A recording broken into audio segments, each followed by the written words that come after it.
Nikkei Editorial predicts gloomy times ahead for Japanese anime industry as China puts a focus on domestic animation. Japanese financial newspaper Nikkei posted an editorial at its online on Tuesday discussing the effects of China's recent pivot to its domestic animation industry. Outrum China was the country with the most contracts with the Japanese animation industry in 2016. The Nikkei article argued that China has been retreating from the Japanese industry since 2018 due to tightening government restrictions on streaming anime, among other factors. In 2018, China had 121 contracts, making it sixth after the United States, South Korea, Taiwan, France, and Canada. The state of affairs has been exacerbating the problems in the declining Japanese industry and reinforced the stark wealth differences between Japanese and China animators. But the Japanese industry continued to see little to no domestic growth in recent years. Chinese companies has been ramping up resources in Chinese homegrown animation. Historically, Japanese companies have subcontracted aspect of animation production to China, but the editorial points out that nowadays Chinese companies are increasingly hiring Japanese companies to work on Chinese IPs instead.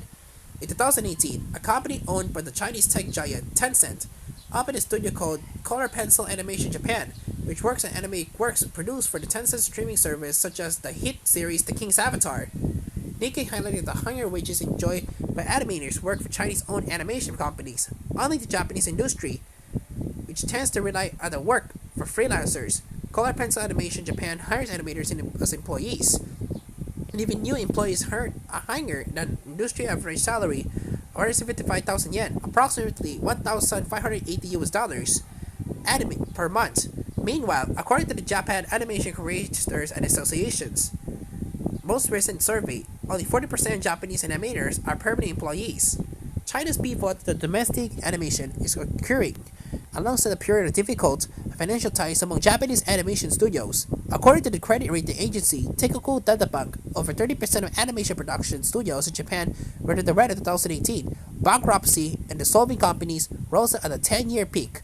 The management of one animation company said, as the price of contract work keeps going down, remain short-staffed, and are unable to expand our operations. It's a vicious cycle. If even one person pulls out, the company is unable to fulfill its end of the contract, and many companies end up in the red. The situation has made it harder to train young animators, and animation quality is also on the decline. According to the Colored Pencil Animation Japan CEO Bunjiro Egoshi, there are even cases where a company has outsourced to Japanese contractors, only for the Chinese head company and harshly reject the low-quality work that the Japanese side produced.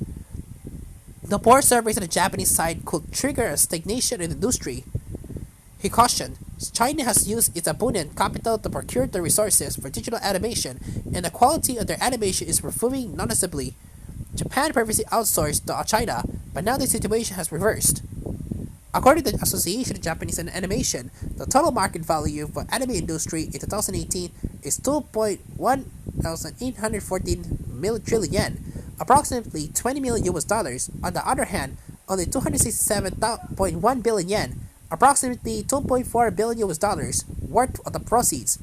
A mere 20% of the market worth went to animation companies. Nikkei observed that although approximately half in the anime industry's revenue comes from overseas, a larger share of the money is going to be production committees which handle the international rights than the animation production companies. The production committee system prevents many studios from seeing profits even if they produce a hit anime. According to Teikoku Databank researcher Daisuke Iijima, Chinese companies are now trying to entice Japanese animators to work in China in order to expand their domestic market.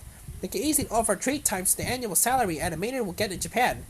So there will probably be more cases of Japanese talent going overseas.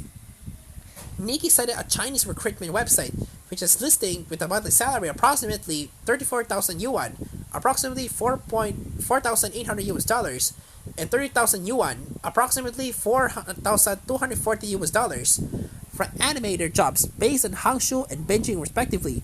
Nikkei concluded the editorial with the gloomy forecast for the Japanese industry and the production committee system of financing anime. The production committee system is affecting mitigating risk, but for the Japanese industry to be globally competitive, it is dispensable for it to have a system that ensures its profits are distributed effectively.